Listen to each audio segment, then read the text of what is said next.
Guys, I just dropped my son off to school and I'm actually on my way back home to start work. So I thought I would take advantage of this time to touch on something that I feel is really important when it comes to natural bodybuilding, and that is longevity. You know, next month in December, I'm going to be celebrating 32 years of consistent training, and not just consistent training, but really sustaining progress over the 32 years. You know, of course, you know, early on, you know, I saw, you know, probably a bit faster rates of progress, you know, as a younger lad, but nonetheless, you know, over the years, even into my 40s now, I'm still sustaining some progress, even though it is, let's say, on a little bit of the slower side now. Excuse me. But yeah, totally enjoying you know, just that sustained progress, that longevity. And now that, you know, I've been able to attain a pretty decent physique, you know, I'm really enjoying the fruits of my labor now into my 40s. So yeah, so I just think that this is a topic that really doesn't get touched on too much, especially, you know, for those of you who are, you know, a little bit young and just kind of starting out, and maybe even if you're, you know, let's say an intermediate, you know, you're not really thinking of longevity all too much, if any at all. So the way in which you train, the way in which you try to progress can definitely affect, you know, the big picture, you know, the long game. And of course, you know, it's not a sexy sell to tell people, hey man, you know, you really need to, you know, think about, you know, the next 20 to 30 years, you know, you should be training in a way that's intelligent, you know, and it's maybe a bit more conservative, because let's face it, you know, again, it's not sexy to preach, hey, you know, let's have some patience, because everybody wants that progress like yesterday. But I think if you're just starting out, even if you're not just starting out, but your tendency is to be very eager, like over eager, maybe there's some insecurity as far as, like, you know, what is the ideal rate of progress, what's to be expected out of progress. You know, it's just that anxiousness, the eagerness, the insecurities, maybe the ego. You know, if you have a little bit of an ego, you know, you want to get in there and bust some training out and really kind of get after it, probably a little too hard. You know, these things, these emotions, these aspects, if they're left unguided or they're misguided, can really kind of shoot you in the foot. And what I'm talking about is, you know, you can start developing aches, pains, and even injuries, and not to mention the potential psychological burnout, you know, because if you're not progressing maybe at the rate you think you should be, it can be discouraging, and you can get burned out, and you can quit or have these long layoffs. So we want to avoid, you know, these things, because obviously, you know, injuries, aches, pains, psychological burnout, they can really slow your progress down, because obviously if you can't train in a healthy manner, you're not going to be able to perform as well. So your rate of progress is definitely going to be slowed. It could also be non-existent. So the name of the game, you know, as far as sustained progress and to enjoy, you know, hopefully you could, you know, pass my longevity up, you know, 32 years, is to really train in a way where you stay as healthy as possible. Because I can tell you this, the most progress that I've seen over the years is when I've been healthy. You know, when especially the last couple of years, I've really kind of experiencing, you know, more aches and pains than I have in the past, just because obviously my training age is getting up there, my overall age is getting up there. You know, I'm in my mid-40s now. So, you know, the last couple of years, it's been a real challenge to get consistent progress, just because it's been inconsistent with how I'm feeling. So you need to be smart, and the way I kind of think it's smart as far as the way your approach to training is, and the way I think about, training, or the analogy I like to use, especially now that I'm driving right now in my truck and I'm actually just now got on the freeway, is that, if you're basically, you're a lead foot, you're stepping on the gas extremely hard all the time, your engine RPMs, no doubt, are going to be high. And the thing is, if your engine RPMs are high and for too long, that puts a big burden on your engine.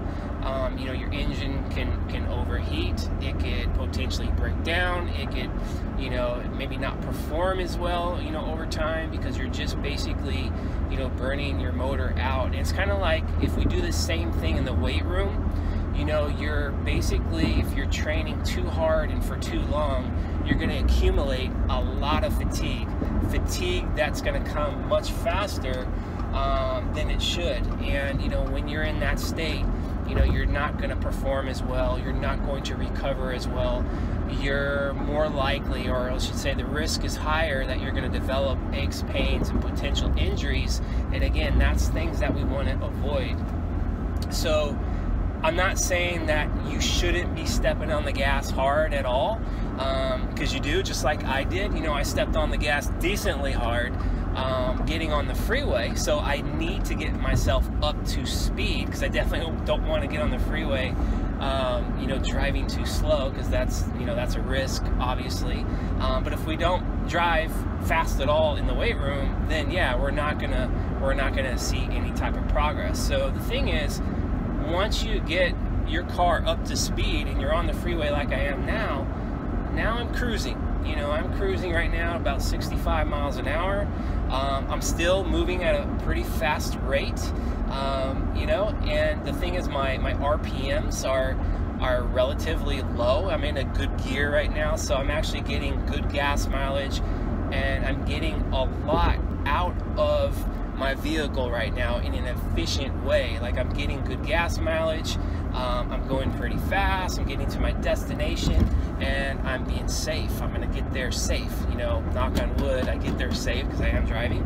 But that's how we want to drive in the weight room. You want to, like I said, pick speed up, get to a cruising speed, spend some time there and really kind of, cruise and accumulate. A good way to say this is accumulate volume. And again, doing it in a way to where you perform well, you're recovering well, and you can sustain that pace. Eventually, I have to get off the freeway here, and for me, it's going to be in about 2 miles. Eventually we've got to get off the freeway, and, basically the speeds need to come down. Again, and then I'll get to my destination, I shut the motor off, and, basically my motor takes a break.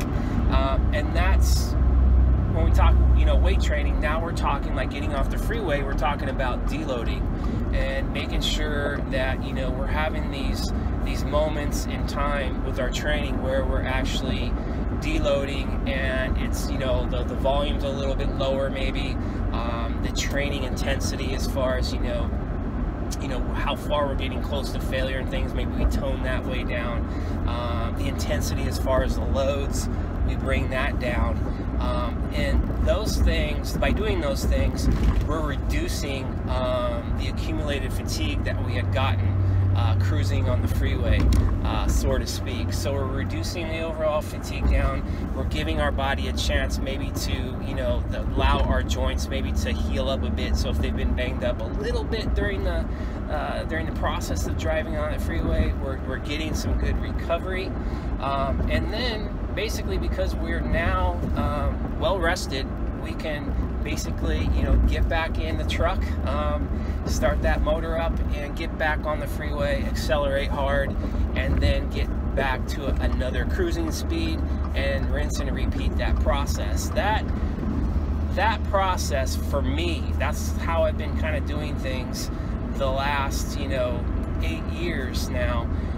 And it's worked extremely well. And I'll admit, I'm not perfect. There's times where, maybe I got on the freeway a little too fast. You know, kind of what I've mentioned earlier, you know, now that I'm getting a little bit older, experience some aches and pains.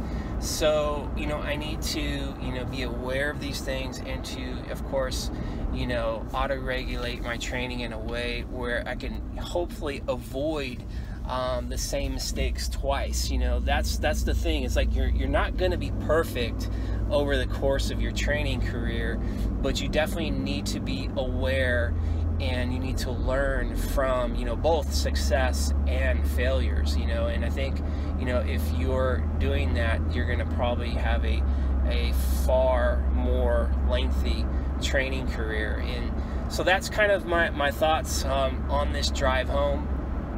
And hopefully this kind of helps you guys out there. And again, I think especially for those younger bucks, you know, trust me, you know, I was once a young buck, and you know, back then I was extremely motivated, very committed, and you know, basically, you know, I drove myself pretty hard, drove that car pretty hard, and let's just say that I was very, very lucky to come out of that unscathed. Like, I didn't really burn myself out too much, you know, and as far as like physically, I was very lucky that I didn't really come away with any type of major injuries. So I was very fortunate, and if I can go back in time, I definitely would have, you know, gone with the approach that I've gone with the last 8 years from the very get-go. And I could almost imagine that my physique would probably be a bit more developed now.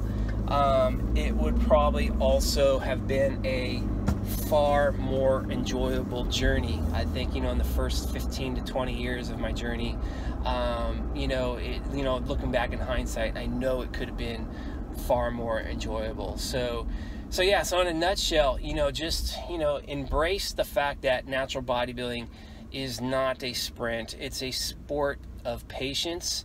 And I think, you know, it's a sport of poise. I think that's very key, to be very poised, very patient with your approach. And I think, you know, you'll get a lot more out of it over the long haul. So hopefully this is helpful, guys. Hope you guys have a good weekend ahead, and we'll talk to you on the next one.